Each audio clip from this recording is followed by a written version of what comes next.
Hello, everyone, and welcome back to Black Blaze Gaming. Dakota here, and I want to lay on you a little bit of my background as we get started here. I love ESO. To this day, no MMORPG that I've played has ever really managed to scratch the same itch that it does in terms of combat design, build diversity, character expression, and personalization, just general fun. A couple of things to note about my experience with other MMOs is that I do not like traditional MMORPG combat design. Click to move, auto attack, ability cooldown timers, it's never really been my cup of tea. In fact, the only games that I've enjoyed with that style of combat are top-down dungeon crawlers like the old Diablo games, Path of Exile, and Torchlight 2. ESO immediately drew me in with the IP and the fact that I had direct control over my character's movement instead of feeling like I was playing a management sim. DC Universe Online had a similar appeal, though its graphics are dated, its approach to content and monetization is not very appealing to me, and its combat, while having the right fundamentals, suffers from severe clunkiness and an overall lack of build diversity and satisfying feedback during moment-to-moment play. Black Desert's combat definitely was a major selling point for me, but the unfortunate thing is the entire combat system, despite its complexity, really just boils down to crowd control. If you get stunned, you're dead. There's no break-free mechanic, and recovery from being stunned is just waiting for the game to let you play again. Of course, it doesn't help that Black Desert has easily one of the most toxic and unwelcoming communities in all of gaming, as well as a focus on AFK grinding, which I am not into. So ESO delivers a lot in terms of the type of gameplay I enjoy, but as any veteran or Final Fantasy XIV player will tell you, it isn't perfect. Having played since launch back in 2014 and seeing most of the major eras of ESO's history, certain concerns have cropped up repeatedly that I think I need to address. That said, there are already some great videos by the community which illustrate some of the stuff I'm going to talk about. For example, Nephis QS has a very good video about the issue of sets in ESO, gear sets in ESO. I highly recommend checking it out, along with his other content. If I remember, I'll link the video in the description below. While we're here, though, I'd like to share my perspective on sets in ESO as well. Nephis points out that by the end of this year, we'll have well over 600 armor and weapon sets in ESO, which is a lot. Even as a veteran player with a near encyclopedic memory of the mechanics and gear of ESO, I find this overwhelming, and Nephis is right. Even with the balance passes that have established a baseline for set power in an attempt to bring old sets up to new standards, many old sets are just worthless. Oh, what's that? You can get this set that gives you 400 weapon and spell damage, but only while you're flanking a target, but only on damaging abilities? Well, why do that when you can have a set that gives you the same bonus all the time, but it also applies to your healing capabilities, and the only other difference is a slight cost increase? Also, penetration outclasses max stamina by a mile. But I could tear apart and compare sets in this game till the cows come home, but I don't want to do that. I've got more important shit to do. The point is that even with all these sets, this proposed baseline of power offered by sets and just how much player contribution and performance is reliant on sets, we are inevitably pigeonholed into a very narrow scope of build options. To stack the most stats right now, you're basically forced into running 2 5-piece sets, a 2 or 1-piece monster set, and a mythic, oftentimes also supplemented by an arena weapon. In PvP, this is especially true, though, of course, it's also including a piece of the trainee gear. And players who don't stack their gear in this way simply can't compete. In PvE, the overcomplication of sets and, of course, the emphasis on the performance of gear type stacking ends up with most raid leads and endgame content throwing up their hands in defeat and saying, either run this exact build or you can't come. As a veteran of endgame content myself, it's definitely difficult to get involved in runs with a playstyle that isn't conforming to the popular or optimal standard, despite my level of competence. And I'm left leading my small little band of misfits into mainly 4-man content, learning mechanics the hard way, and then developing strategies that support the unusual team composition that we typically run. There aren't many I've met who are willing to work with atypical playstyles and think outside of the box in terms of adjusting builds and strategies and even roles to befit the situation so that players don't have to sacrifice their identity and expression of play just to get a stupid title they'll never wear. Oh man, titles. There are so many fucking titles in this game. Not as many as BDO, granted, but there are way more titles than there ever needed to be. And since the Dragon Bones DLC have replaced personality and skin rewards for completing extra hard content challenges. That DLC came out in 2018. By the way, though, personalities go a lot farther for enhancing and diversifying player expression than a stupid title. Not everyone plays with nameplates on, and many of those who do have usernames shown, not character name and title. There's really not much to work towards in ESO content right now. Personalities are mostly released as Crown Crate or Crown Store items. DLC dungeons still offer skins sometimes, but you get them just for clearing veteran, with no additional challenges, and skins are often covered by armor pieces. Costumes are mostly Crown Store or Crown Crates now. What do you get from dungeons now? Gear to replace your old gear but not alter your gameplay, and a stupid title you likely won't wear. And of course, there's a pet or memento or an emote or a body marking that you get, and one's for entering the dungeon and one for a veteran clear. Then you never play the dungeon again unless you need gear, but if you farm out the gear sets, then you can just remake the gear at a transmute station instead. Oh, but they added infinite archive. Oh, right. Yes. You mean the infinite loop of fighting a handful of throwaway enemies and one slightly tougher enemy? Oh, the same 5 optional puzzles repeated over and over that half the time appear when you don't really need the extra verse because you're not on the boss round yet? Oh, fighting the same bosses from other parts of the game with less mechanics, and then at the end of each arc, fighting the same fucking boss yet again. Oh, the dungeon whose entire strategy boils down to building for tankiness and healing so you can just hold block while waiting for your dots and status effects to kill enemies. Don't get me wrong, Infinite Archive is a step in the right direction, but it's just not there yet. It's not where I'd like it to be. Compare it to Warframe, a game notorious for endless mission types, particularly the Deviri circuit. You get decrees, which are like Infinite Archive's verses, but they cap out so you can effectively remove them from the rotation when you complete them and try for other things that complement them. You can run around looking for fragments at the beginning of each mission of an additional decree to bolster yourself even further, and Warframe's numerous mission types mean that every round shakes up the tasks you need to perform in order to complete them. And when they added a boss round, that also kind of wasn't fun. Oh, cool, I get to wait around for the boss to stop being invincible? I must be in Sunspire if it didn't have mechanics during the invincible phases. At least Infinite Archive is less buggy, I guess. This game is held together with Elmer's glue. Admittedly, it runs a lot better than it used to, but I know there are still some people who have a lot of issues with frame rate stability and such. There's also the fact that it still just breaks when alt-tabbing sometimes, mainly during loading screens, but sometimes just entirely, no matter what you're doing. And animations. Oh, there's so many issues with animations in this game. I wonder if their animation department is just like understaffed or undersupported or something.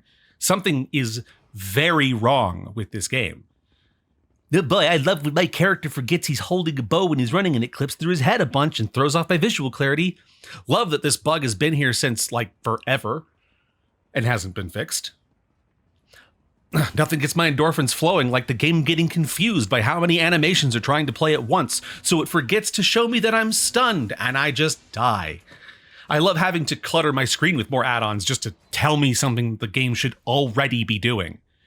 Oh man, I love how heavy attacks completely break the game's entire flow, so people can abuse them to line up a burst so perfectly that my game still thinks I'm alive for 3 seconds after my health was already deleted. Oh, and Snipe is still bugged. Still doesn't show damage to health until it's too late. Love that. The Imperial City ladder bug is still present too. That's been there since at least Somerset. What do you mean I'm already queued for the campaign? How the fuck does this error even show up here? What the fuck? And can we please fix the geometry of this game? Not every single fucking nook and cranny and tiny little nubbin needs its own highly specific hitbox. Let me just not get stuck between the handles of a wheelbarrow every other second. This would not be a proper Elder Scrolls Online video if I didn't mention that this whole system of having players be in a combat state, which prevents changing skills, quick slots, and other non-combat related functions, just needs to be reworked entirely. It is dated and it is broken. Look at this. I have been part of an ongoing battle in Cyrodiil for a while, and then I realized suddenly I have the wrong siege weapons slotted on my quick slots, which, by the way, is the only way to use them. So I back out from the resource where the fight is happening and retreat to the keep so that I can end my combat state and fix my quick slots. I sat at that keep for several minutes in no danger, not even in render distance of the ongoing fight or even in group with anyone involved, and the combat state will not end. The keep isn't even under attack. There is no danger, but I'm still stuck. So I port back to home base, where it is fundamentally impossible to engage in combat and stand there waiting for several more minutes to no avail. A couple of times, the combat state appears to end, so I open my inventory, but just as I get to the siege I need to slot, the combat state starts again. I couldn't even use the way shrine to leave Cyrodiil so that a loading screen might fix the issue. My only option is to completely force quit the game and come back. And by that time, the fight was over and I had missed out. Now, I understand why they might not want people changing out skills or items during combat. They likely don't want a Dark Souls PvP situation where you swap gear in the middle of fights and it requires a lot of skill and practice to do, and people who can do it just win and people who can't just don't. But the system just doesn't work. The combat states struggle to update, and oftentimes in dungeons will prevent the party from progressing for literally no reason because doors become unusable somehow. This has been a bug for so long that numerous people have named their characters something along the lines of always stuck in combat. Just fix it. Or remove it until you have something that works, because it's fucking embarrassing. Oh, and show of hands, who plays Templar right now? Do you guys enjoy, as much as I do, having no fucking idea whether jabs is actually hitting people or not? How about that new animation that is student project levels of bad and unsatisfying? As a matter of fact, it's so bad that when I saw it on the PTS and then later on live, I did my own version of the animation. Here it is. Or dual wielders. Can we all agree that turning an animation of several vicious stabs into one of someone getting into a really slow slap fight is just so enjoyable? How are the PvE Nightblades feeling right now, particularly in the stamina department? Do you love having your in-class spammables stripped away and handed entirely to Magicka players? Don't worry though, Silver Shards is just as clunky and unsatisfying as Flurry. How about your burst damage ability, actually reducing your damage done in boss fights if you cast it, since you lose the damage buff? Or how about that the damage buff's stacks falling off between combat encounters, even though Dragon Knights doesn't? Speaking of Dragon Knights, hi. How's it going? Please don't firebomb my house. Hot take, I think DKs might be a little bit strong right now. Sorcerers. Do you like how dodge is everything right now and almost your entire damage output is dodgeable? Oh, Nightblades and Sorcerers can find some common ground since both their burst abilities are wasted if the enemy dodges it, but Dragon Knights isn't. I'll be honest, I don't think Backlash is dodgeable either. I don't think it really matters with how pathetic Templar is right now, so they probably need all the help they can get. At least they aren't as oppressive as they once were. They gave all of that to Dragon Knight. Okay. I've been doing a lot of bitching. So let me finally arrive at what this entire garbage video has been building up to. I don't think ZeniMax's devs actually play ESO. Like, actually play it. They sometimes do like a pre-made trial group run on stream for like the optics of it, but I don't think that most of them play it day to day. Well, okay, Rich Lambert probably does, but he only plays Tales of Tribute.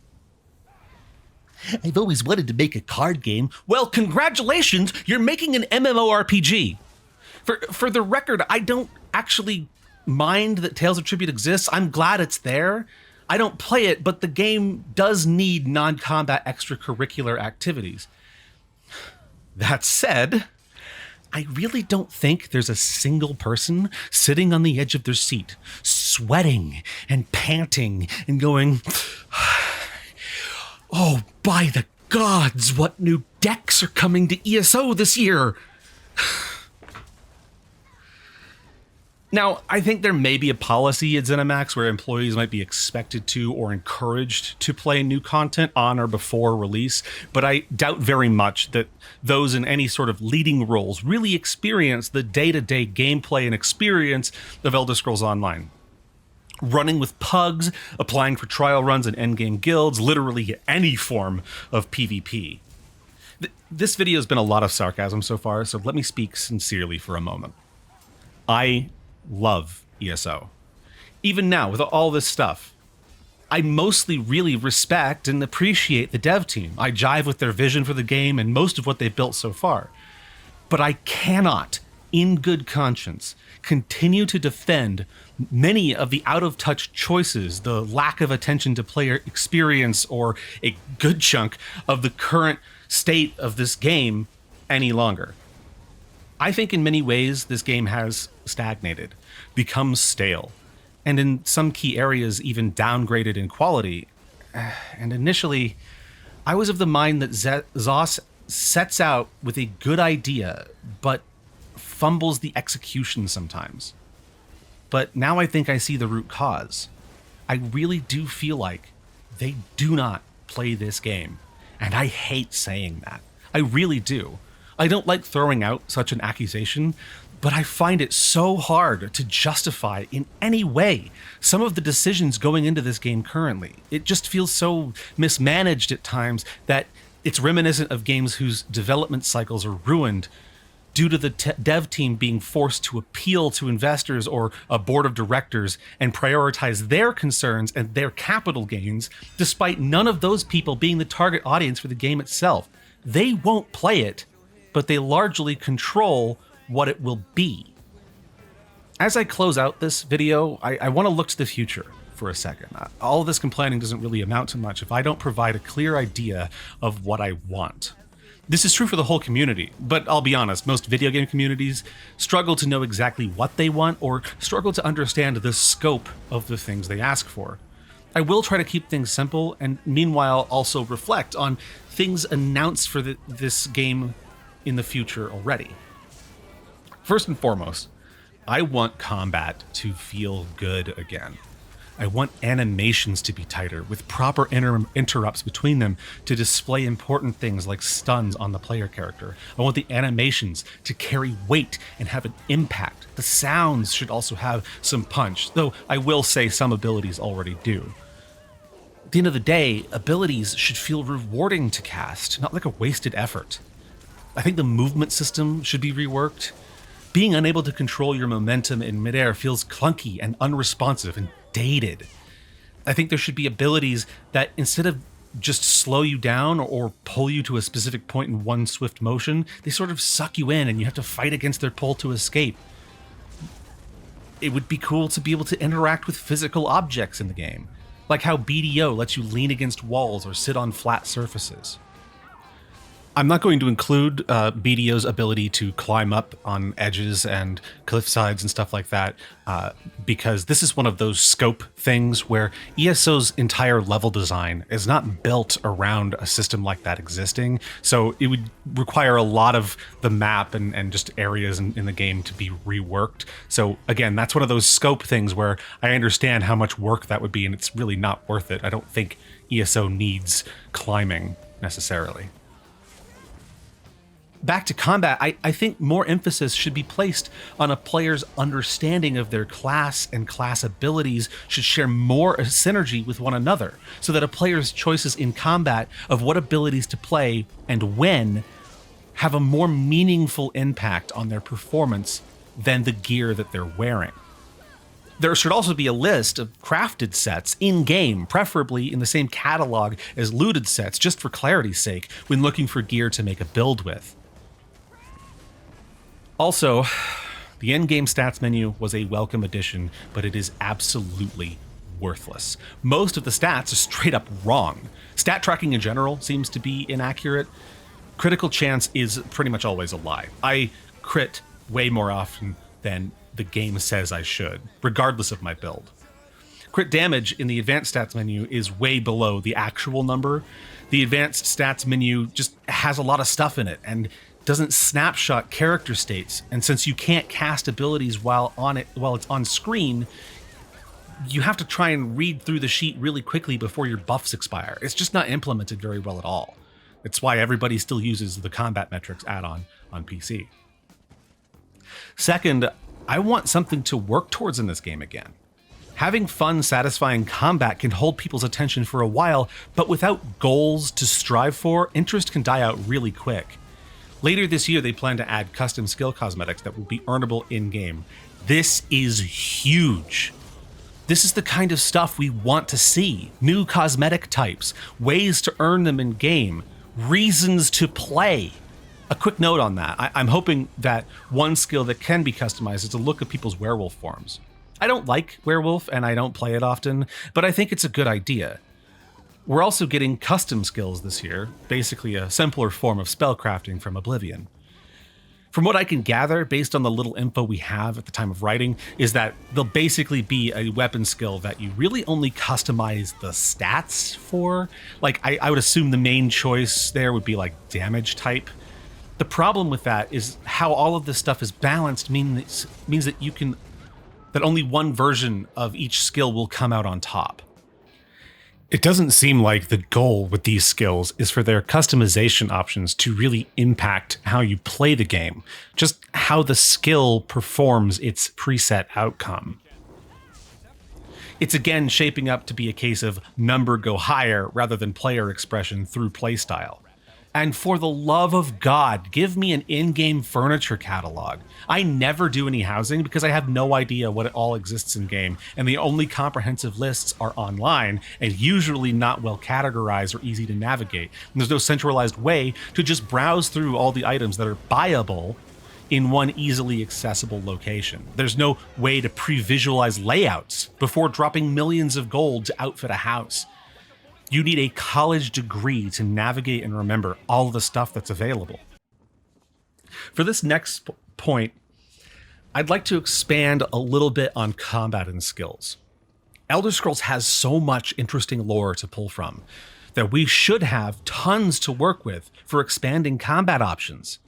I get that they worry about balance, but the whole point of introducing a baseline for the power of abilities and sets is to reduce power creep and diversify options without something getting way too out of whack and breaking the game for a while. And some things that currently exist are just odd within the game's universe. We have a werewolf transformation, but they decided not to break new ground and introduce some of the other werebeasts that exist within lore. Werecrocs, weresharks, like come on. Even just as cosmetics would be cool. New playable races would be a welcome addition, or even sub-races. This is highly requested in the community. I get that traditionally there's only been so many playable races in Elder Scrolls, but traditionally there were only so many Daedric princes until now. Traditionally, dragons weren't a thing until the 4th era. I want this game to expand the meaning of an Elder Scrolls title. Give me Maormers, give me Imgas, different Khajiit fur stocks. Okay, maybe playing as an Alfiq or a Sentrot wouldn't make much sense, but why not Palmar rods? Why not Soothes with their digitigrade legs or whatever? Of course, that does mean making a new skeletal rig, new animations, and adjusting armor types to fit these new bodies. But I think stuff like that could draw even more people to this game. There's also the issue of magic. It seems super weird that sorcerers only use lightning or conjuration. Wardens, being based on spinners, to my understanding, have no business using ice, but they didn't have an ice class yet, so force it in somehow. Necromancers get all elements, but we make no mention of chaos damage from Skyrim's Dragonborn DLC. You know, enchantments and spells that deal all three main elemental types. Actually, why don't we add in some new damage types? Water, corrosive, holy? I also think that some of the older content and armor styles could use a facelift. Compare the textures of something older like the Mercenary armor style to something more recent like Wayward Guardian or Ancestral Breton. I get that space can be an issue, but we all like things to look nice. I know some people are upset that they're adding a new Daedric prince because they're so protective of their established canon. Some people want to banish ESO from the timeline entirely, but I for one really like Elder Scrolls lore, so I love when they add new stuff to it. I want to see this universe expanded. I was happy that they finally explored elsewhere and showed us more about how Khajiit Firstocks differ and created new ideas for them. I like the new strain of vampirism. I like getting to learn what a werewolf lord is and then see one. I think adding Ethelia to the Daedric Pantheon is really interesting, even if I don't really like her sphere. I also don't get how mirrors or crystals or whatever relates to paths.